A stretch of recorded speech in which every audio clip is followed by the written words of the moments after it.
Hello students, कैसे हैं आप लोग। आई होप आप सब बहुत अच्छे होंगे और आप लोग की प्रिपरेशन भी अच्छी चल रही होगी। कुछ टाइम से यूट्यूब पर वीडियोस अपलोड नहीं हो रहे, थोड़ा सा लैपटॉप का इशू हो गया है। बट आज मैं आपके लिए एक मोबाइल से ही वीडियो लेकर आई हूँ जिसमें हम टॉपिक स्टार्ट करने वाले हैं banking and types of banking. ठीक है। अ, सबसे पहले बैंकिंग को डिस्कस करने के लिए सबसे पहले जो चीज़ हमें समझनी है वो क्या है, वो है हमारे लिए बैंक। सबसे पहले हमें पता होना चाहिए कि बैंक क्या है। तो चलिए डिस्कस करते हैं कि व्हाट इज़ बैंक। तो बैंक क्या है। बैंक एक लीगल फाइनेंशियल इंस्टीट्यूशंस है। बैंक एक क्या होता है, बैंक आपका एक लीगल फाइनेंशियल इंस्टीट्यूशन होता है। और बैंक किसके अकॉर्डिंग काम करता है, तो ये आप लोग को पता होगा कि बैंक जिस एक्ट के अकॉर्डिंग काम करता है उसको हम कहते हैं बैंकिंग रेगुलेशन एक्ट 1949। ठीक है। तो कभी भी अगर किसी बैंक को लाइसेंस देना है आरबीआई को, तो वो कौन से एक्ट के अकॉर्डिंग देती है, as per banking regulation act 1949। ठीक है। तो कोई भी इंस्टीट्यूशन के बैंक होने के लिए सबसे पहली कंडीशन क्या है कि अगर कोई इंस्टीट्यूशन बैंक है तो वो क्या करेगा, उसका पहला फंक्शन है दैट एक्सेप्ट डिपॉजिट्स। वो आपसे क्या एक्सेप्ट करेगा, डिपॉजिट्स को एक्सेप्ट करेगा। और सेकंड फंक्शन उसका क्या है कि उसी डिपॉजिट्स को वो इन्वेस्ट करेगा किसकी फॉर्म में, लोन्स की फॉर्म में। ठीक है। तो बैंक क्या है, देखिए, bank is a legal financial institution जो क्या करता है, that accept deposits from public, जो पब्लिक से डिपॉजिट को एक्सेप्ट करता है and creates a demand deposit. तो डिमांड डिपॉजिट्स में मैंने आपको बताया था क्या आता है, आपका कासा। तो कासा को आप कैसे डिफाइन करेंगे, करंट अकाउंट, और ऐसे से क्या डिफाइन करेंगे, सेविंग्स अकाउंट।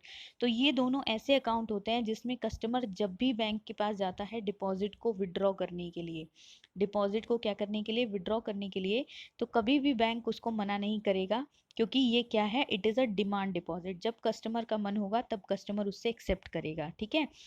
इसीलिए, और साथ में बैंक क्या करता है, वाइल साइमल्टेनियसली मेकिंग लोन्स, और साथ साथ वो क्या देता है, आपको लोन्स देता है।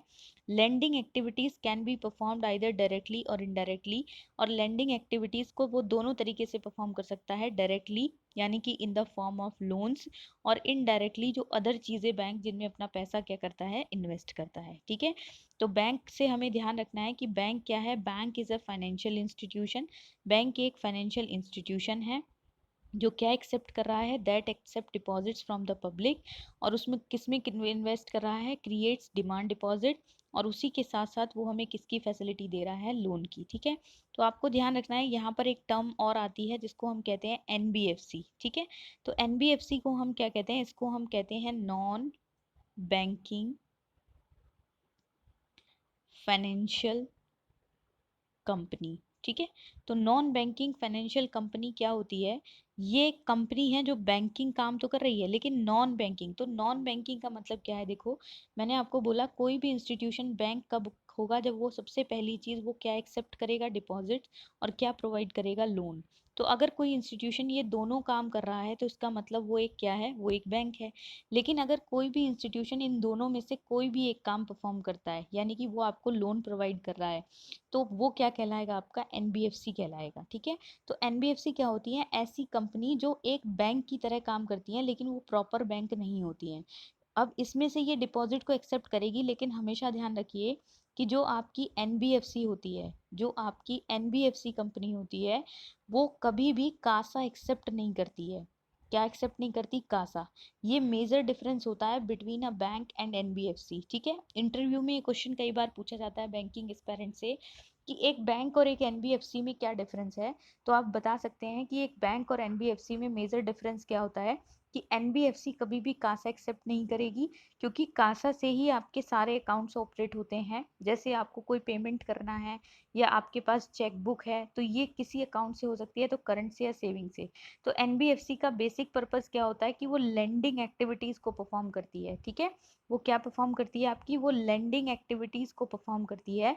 वो आपको सेविंग्स और करंट अकाउंट की फैसिलिटी नहीं देगी। ठीक है।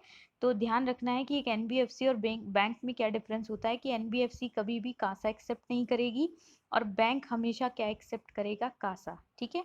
और इसी के साथ साथ एक क्वेश्चन और ध्यान रखना है कि अगर आपसे पूछे कि एक बैंक और पोस्ट ऑफिस में क्या डिफरेंस होता है, तो हमेशा ध्यान रखिए कि पोस्ट ऑफिस कभी भी लोन नहीं देता है। जिस दिन पोस्ट ऑफिस लोन देने लगेगा उस दिन वो एक बैंक की तरह काम करने लगेगा, क्योंकि पोस्ट ऑफिस में आप कासा भी करा सकते हैं, आप राफा भी करा सकते हैं, लेकिन पोस्ट ऑफिस कभी भी आपको लोन की फैसिलिटी नहीं प्रोवाइड करता है। ठीक है, तो आई होप गाइज ये पूरा क्लियर होगा आपको। नेक्स्ट है हमारे पास बैंकिंग। अब देखो बैंकिंग को समझने के लिए हमें समझना पड़ेगा कि बैंकिंग किस में आती है। तो सबसे पहले सेक्शन 5, कौन से सेक्शन में आती है? Section 5 of the banking regulation act 1949। तो बैंकिंग रेगुलेशन एक्ट 1949 के सेक्शन 5 में किसको डिफाइन किया गया है? बैंकिंग को डिफाइन किया गया है। और यहाँ पर बैंकिंग का मतलब क्या बताया गया है? Banking means accepting for the purpose of lending और इन्वेस्टमेंट। तो बैंकिंग हमें क्या बता रही है कि बैंकिंग का मतलब क्या होता है?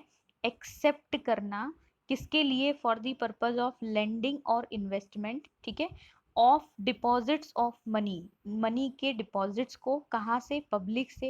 एंड रीपेबल ऑन डिमांड और अदरवाइज, और उसको रीपे करना कस्टमर की डिमांड पर, या फिर कस्टमर उसको अदरवाइज, अदरवाइज यानी कि वो विड्रॉ कर सकता है उसको चेक से, ड्राफ्ट से, ऑर्डर से और दूसरे किसी तरीके से। ठीक है, तो बैंकिंग में हमें दो चीजें देखने को मिलती हैं कि बैंकिंग का मतलब है आपसे डिपॉजिट्स को एक्सेप्ट करना। ठीक है, और दूसरा चीज क्या है कि आपकी डिमांड पर उस पैसे को बैंक आपको क्या करेगा? वापस करेगा, या जब आपका मन करे तब आप उस पैसे को विड्रॉ कर सकते हैं। यहाँ पर इंपॉर्टेंट चीज क्या है ये ध्यान रखना है आपको कि बैंकिंग रेगुलेशन एक्ट 1949 के कौन से सेक्शन में आती है? सेक्शन 5 बी में आती है। ठीक है, चलिए नेक्स्ट है अब हमारे पास टाइप्स ऑफ बैंकिंग। तो टाइप्स ऑफ बैंकिंग में बहुत सारे टाइप्स आते हैं, जैसे overseas banking, retail banking, corporate banking, universal banking, virtual banking, narrow banking, relationship banking, Islamic banking, merchant banking. ठीक है, तो वन बाय वन इसको डिस्कस करते हैं। चलिए सबसे पहले स्टार्ट करेंगे ओवरसीज बैंकिंग से। तो ओवरसीज बैंकिंग क्या है? देखो सिंपल सी बात है, जैसे हमारा एक बैंक है एसबीआई। ठीक है, और इस एसबीआई की कोई ब्रांच हमने खोल दी कहाँ पर? सॉरी गाइज, इस एसबीआई की एक ब्रांच हमने कहाँ पर खोल दी? ईरान में खोल दी। ठीक है, तो बैंक है कहाँ का? बैंक इंडिया का है, लेकिन वो सर्विसेज कहाँ पर प्रोवाइड कर रहा है? ईरान में कर रहा है। तो ऐसा बैंक जो अपनी सर्विसेज कहाँ प्रोवाइड करे? बाहर, आउटसाइड इंडिया प्रोवाइड करे, तो उसको कहते हैं ओवरसीज बैंकिंग। ठीक है, नेक्स्ट है हमारा रिटेल बैंकिंग। तो retail banking is also known as consumer banking. ठीक है, कंज्यूमर बैंकिंग क्या होती है? जब कोई बैंक आपको बेसिक बैंकिंग सर्विसेज जो प्रोवाइड करता है जनरल पब्लिक को, उसको हम कहते हैं रिटेल बैंकिंग। ठीक है, अब रिटेल बैंकिंग में क्या आ जाएगा? जैसे आप कैश को विड्रॉ करते हैं, ठीक है, आप कैश डिपॉजिट करते हैं, आप कोई अकाउंट ओपन कराते हैं, या आप कोई पैसा ट्रांसफर कराते हैं, या आप कोई लोन लेते हैं, तो ये सब आपके किस में आते हैं? बेसिक बैंकिंग फैसिलिटीज में आते हैं। ठीक है, नेक्स्ट है हमारा कॉर्पोरेट बैंकिंग। तो कॉर्पोरेट बैंकिंग देखो किसके लिए होती है? कॉर्पोरेट कस्टमर्स के लिए होती है। और ये क्यों की जाती है? Commercial banks make loans that enable businesses to grow. अब बड़े बड़े जो कॉर्पोरेट कस्टमर्स होते हैं, बड़े बड़े जो कॉर्पोरेट कंपनीज होती हैं, कॉर्पोरेट फर्म्स होती हैं, वो बैंक से लोन उठाती हैं। और वो लोन क्यों उठाती हैं? ताकि वो अपने बिजनेस को ग्रो कर पाए। ठीक है, अब बिजनेस ग्रो करने से क्या होगा? जब बिजनेस ग्रो होगा तो बहुत सारी जॉब्स आएंगी, हायर पीपल, और इससे क्या होता है? Contributing to the expansion of the economy, और वो इकोनॉमी के एक्सपेंशन में क्या करते हैं? कंट्रीब्यूट करते हैं। तो bank offer various product and services. तो बैंक्स क्या करते हैं? अलग अलग प्रोडक्ट और सर्विसेज जो हैं वो ऑफर करते हैं किसको? कंपनीज को। ठीक है, तो ये होता है हमारा कॉर्पोरेट बैंकिंग। नेक्स्ट है हमारे पास यूनिवर्सल बैंकिंग। यूनिवर्सल क्या है? कोई भी एक चीज यूनिवर्सल ट्रूथ होती है। तो ऐसे ही एक ही छत के नीचे आपको सब कुछ मिल जाए, यानी कि बहुत सारी banking facilities, all services under one roof. यानी कि ये जो कॉन्सेप्ट है किसने दिया था? आर एच खान कमेटी ने दिया था। और all services under one roof, वहां पर क्या आएगा? देखो रिटेल बैंकिंग, रिटेल बैंकिंग होती है ब्रांच बैंकिंग जो आप अपने बैंक में जाकर करते हैं। फिर आता है इन्वेस्टमेंट बैंकिंग, उसके बाद होलसेल बैंकिंग। तो ये जो सारी बैंकिंग होती है आपकी, ये सब किस में आती है? आपकी यूनिवर्सल बैंकिंग में आती है। ठीक है, नेक्स्ट है हमारे पास वर्चुअल बैंकिंग। तो वर्चुअल का मतलब होता है इमेजिनरी। ठीक है, इमेजिनरी मतलब जब आप किसी चीज को कैसे देखते हैं? वर्चुअली देखते हैं। और वर्चुअली का मतलब यहाँ पर क्या है? Without actually going to the bank branch और ऑफिस इन पर्सन, यानी कि आपको बैंक की ब्रांच और ऑफिस में ना जाना पड़े, और सारी सर्विसेज आप कैसे ले रहे हैं? ऑनलाइन, ऑनलाइन आप ले रहे हैं। और ये आप किसकी मदद से कर सकते हैं? तो ये आप कर सकते हैं किसकी मदद से? For the use of information technology. आप किसका यूज कर सकते हैं, आईटी सर्विसेज का यूज करके, without any requirement for the physical walk in premises is called virtual banking. यानी कि अपने घर बैठे, अपने घर बैठकर जब आप बहुत सारे काम करते हैं, जैसे कि आप ऑनलाइन फंड ट्रांसफर करते हैं, ठीक है, आप ऑनलाइन पेमेंट करते हैं, आप अपने डेबिट कार्ड और क्रेडिट कार्ड का यूज करके ऑनलाइन पेमेंट्स करते हैं, तो ये सारी चीजें जब आप करते हैं तो ये किस में आएगा, आपका वर्चुअल बैंकिंग में आएगा, ठीक है। नेक्स्ट है हमारे पास क्या, नैरो बैंकिंग। अब नैरो बैंकिंग क्या होता है, देखो, नैरो बैंकिंग का मतलब जब bank places it's funds under the risk free assets, जब बैंक अपने फंड्स को किस में लगाते हैं, रिस्क फ्री एसेट्स में, ठीक है। तो नैरो बैंकिंग का कॉन्सेप्ट किसने दिया था, देखिए तारापुर कमेटी ने दिया था, और इन्होंने क्या रिकमेंड किया था, had recommended that bring down the NPS. अब एनपीए क्या होता है, देखो एनपीए को हम कहते हैं परफॉर्मिंग नॉन परफॉर्मिंग एसेट्स, ये क्या कहलाता है, हमारा एनपीए कहलाता है, ठीक है। तो एनपीए में क्या होता है, तारापुर कमेटी के अकॉर्डिंग एनपीए को ब्रिंग डाउन करने के लिए, यानी कि उसको रिड्यूस करने के लिए तारापुर कमेटी ने गवर्नमेंट जो बैंक्स थे उनको क्या बोला कि incremental sources of the banks called narrow bank should restricted only investments in government securities. इसका मतलब ये है कि बैंक जो अपने फंड्स होते हैं, जो आपके इंक्रीमेंटल सोर्सेज होते हैं बैंक्स के, उनको बैंक कभी भी रिस्क एसेट्स में नहीं लगाएगा, यानी ऐसी जगह पर इन्वेस्ट नहीं करेगा जहां से पैसा खोने का रिस्क है। तो बैंक अपने एसेट्स को कहाँ पर लगाएगा, रिस्क फ्री एसेट्स में अपने पैसे को क्या करेगा, इन्वेस्ट करेगा, ठीक है। चलिए नेक्स्ट है, दस Tarapore committee is best known for giving the concept of narrow banking as a solution to the problem of NPA. इसीलिए तारापुर कमेटी का नाम जाना जाता है, committees is also very important for banking aspirants. Tarapore committee का नाम जाना जाता है किस लिए, कि उन्होंने narrow banking as a solution दिया था, किस प्रॉब्लम के लिए, नॉन परफॉर्मिंग एसेट्स को रिड्यूस करने के लिए, ठीक है। तो आई होप गाइज ये क्लियर होगा। नेक्स्ट है आपका रिलेशनशिप बैंकिंग। अब रिलेशनशिप बैंकिंग में देखिए क्या होता है, ये क्या है, it is a strategy utilised by banks to increase services to strengthen their relationship with customers and increase customers loyalty. देखिए इसमें क्या होता है, बैंक जब आप किसी भी बैंक के 15-20 साल से कस्टमर हैं, तो आपकी वहाँ के लोगों के साथ एक बहुत अच्छी रिलेशनशिप बिल्डअप हो जाती है, उस बैंक के साथ आपका एक बहुत अच्छा लॉयल कस्टमर वाला रोल प्ले होता है। तो बैंक क्या करता है, अपनी रिलेशनशिप्स को इंक्रीज करता है आपकी ज़रूरतों को पूरा करके, वो आपको ऐसी चीज़ें बताता है जिससे आप अपने इन्वेस्टमेंट से ज़्यादा रिटर्न, जैसे आपको एफडी बताना या आपको कोई अच्छी स्कीम बताना, जिससे क्या कर सकते हैं, आप अपने फंड्स को अच्छी जगह पे इन्वेस्ट कर सकते हैं और उससे आप ज़्यादा प्रॉफिट कमा सकते हैं। तो उससे क्या होगा, बैंक की रिलेशनशिप भी आपके साथ क्या होगी, बेटर होगी, और आप बैंक के क्या कहलाएंगे, लॉयल कस्टमर कहलाएंगे। तो रिलेशनशिप बैंकिंग के थ्रू ये एक स्ट्रैटेजी होती है जिससे बैंक अपने बिजनेस को इंक्रीज करता है और अपनी सर्विसेज को स्ट्रेंथन करता है, ताकि वो अपनी कस्टमर्स को क्या कर सके, अट्रैक्ट कर सके। नेक्स्ट है हमारे पास Islamic banking, it is very important concept. Islamic banking के बारे में ये कहा जाता है कि ये ऑपरेट करती है अकॉर्डिंग टू शरीयत लॉ, ठीक है। अब शरीयत लॉ के बारे में आपको ध्यान रखना है कि शरीयत लॉ कहाँ पर आपका होता है, तो ये होता है गल्फ नेशंस में, ठीक है। गल्फ कंट्रीज कहाँ पर, जैसे सऊदी अरेबिया, ईरान, इराक, ये सब आपके गल्फ कंट्रीज हैं। तो यहाँ पर क्या होता है, it is a banking system in accordance with the शरीयत लॉ, शरीयत लॉ के अकॉर्डिंग ये एक बैंकिंग सिस्टम है।